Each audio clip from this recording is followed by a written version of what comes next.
A car moves with speed v on a horizontal circular track of radius capital R.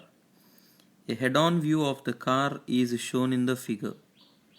The height of the car's center of mass above the ground is h, and the separation between its inner and outer wheels is d. The road is dry and the car does not skid.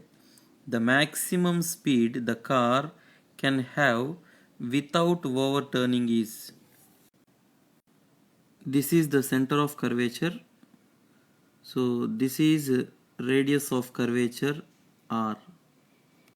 In overturning condition, the wheels on the inner side or outside will lose their contact with the ground. If we suppose that the inner side wheels lose their contact with the ground, the normal force on the car will be on the outer wheels alone. So normal force will act vertically upwards,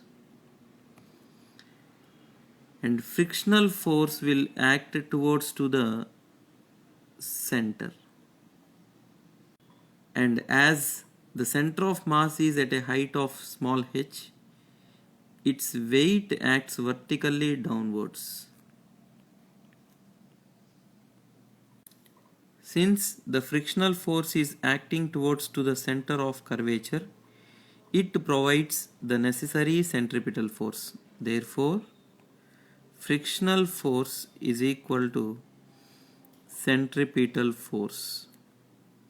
So, frictional force can be written as mv square upon r.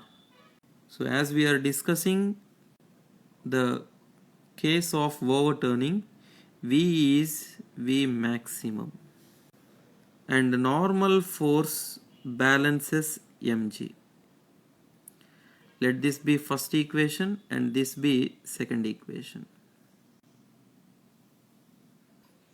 Now let us calculate the torques produced by all the forces about the center of mass.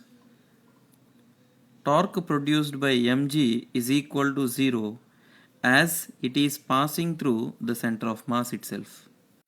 Now torque produced by normal reaction force is equal to normal force multiplied by its perpendicular distance from the COM, that is center of mass. This is d upon 2, so it is d upon 2. And torque produced by frictional force is equal to frictional force multiplied by the perpendicular distance from COM, that is h. As these two torques produced are equal and opposite in direction, net torque acting on the car will be 0. So this implies n times d upon 2 is equal to F times h. Let this be third equation. Substituting the values of F and n from 1 and 2 equations, we get mg multiplied by d upon 2 equals to mv square maximum upon r times h. On simplification, we get v square maximum equal to as r dg upon 2h, which implies v maximum is equal to under root of r dg upon 2h. Therefore, the correct option is 1.